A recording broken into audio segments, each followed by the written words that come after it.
The mop hit the polished floor inches from the old man's feet. Harold Cross did not flinch. He did not look up. He simply bent down, wrapped his weathered hands around the handle, and kept cleaning, while 30 years of surgical memory moved quietly behind his eyes. Round him, nurses pretended not to see. Patients in the corridor kept their eyes low, and Dr. Ryan Mercer straightened his coat, turned away, and walked back toward the operating wing as if nothing had happened. Then the doors at the end of the hall opened slowly, and the woman who stepped through them stopped cold when she saw the old man on his knees. Before we continue, if you believe that dignity belongs to every person regardless of what they wear or where they work, please take a second to like this video, subscribe to Loyal Hearts, and share it with someone who still believes that kindness finds its way back. We also want to know where you are watching from today, because every single comment reminds us that compassion connects people from every corner of this world. Harold Cross had spent 31 years as one of the most respected cardiovascular surgeons in the country. He had operated on senators, athletes, and strangers who had no money and nowhere else to go. He had trained residents who were now department heads. He had published research that changed surgical protocols in hospitals across 3 continents. None of that was visible in his gray uniform when his wife, Dorothy, was diagnosed with late-stage cancer. Harold took a leave of absence that became permanent. He spent every remaining day beside her. When she passed, the house they had shared for 34 years became a place he could no longer recognize. He needed somewhere to be, somewhere with purpose and motion, and the quiet sounds of a building that still had work to do. He applied to the janitorial staff at Riverside General, the same hospital where he had performed his first open-heart surgery at the age of 32. He used a different address. He answered no questions about his past. And every morning for the last 2 years, Harold arrived before the first shift, cleaned hallways he had once walked in scrubs, and went home without a word to anyone. He was not hiding. He simply had nothing left to prove. Dr. Ryan Mercer had been at Riverside General for 18 months and already believed he was its most important asset. At 34, he was talented enough to be dangerous and too young to understand the difference between confidence and arrogance. He spoke over senior nurses. He dismissed residents in front of patients. He treated every support worker as furniture.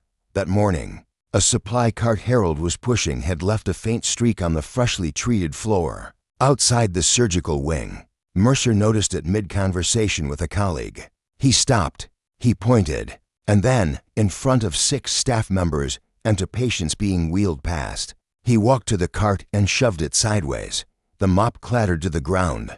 Harold steadied the cart before it could fall completely. Mercer told him that he expected the floor clean before the next case. He said it the way people speak to no one in particular. Harold nodded once, retrieved the mop, and resumed his work. He did not argue. He did not explain. Not because he was afraid, but because he understood something Mercer did not. A man who needed to be witnessed being cruel had already lost something that a clean floor could never fix. That afternoon, the surgical board convened in the chief's office on the 4th floor. A 12-year-old boy named Owen had been transferred from a hospital 3 states away with a congenital heart defect so rare that Riverside's entire surgical team had reviewed his scans twice without agreeing on an approach. The procedure required a technique that fewer than 40 surgeons in the world had ever performed successfully. Mercer had volunteered to lead.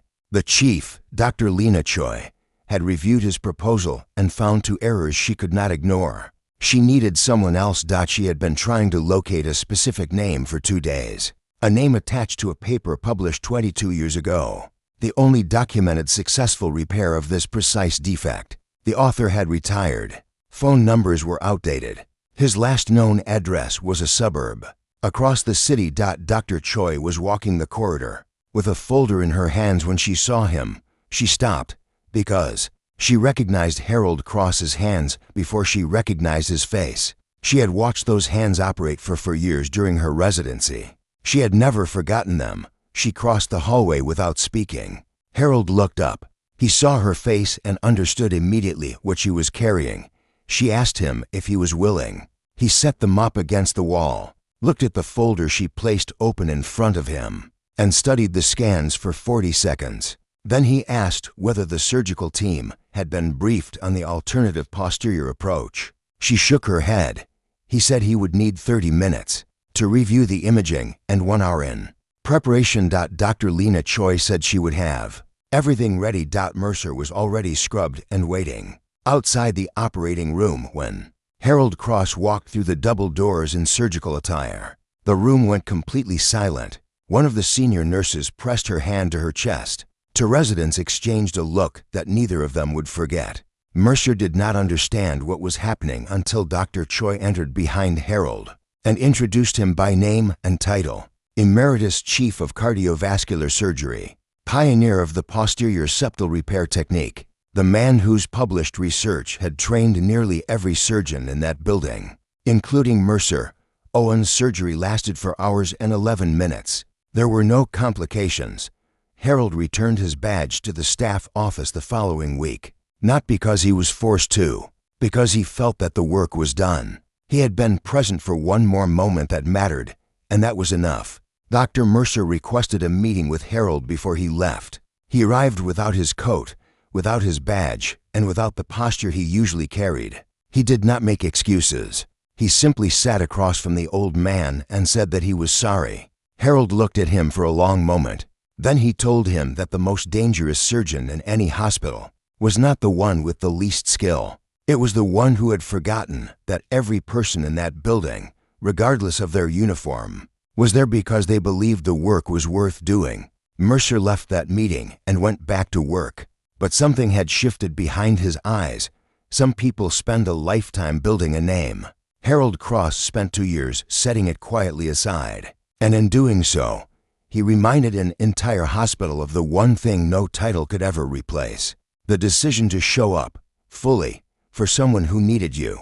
If this story moved you, please like this video, share it with someone who respects hard work and quiet strength, and subscribe to Loyal Hearts. Your support helps stories like this reach people who may need them today. Special request: before you leave, please comment the words "still showing up" if you believe that the most powerful people are not always the ones with the loudest voice. We read every single comment, and yours matters more than you know.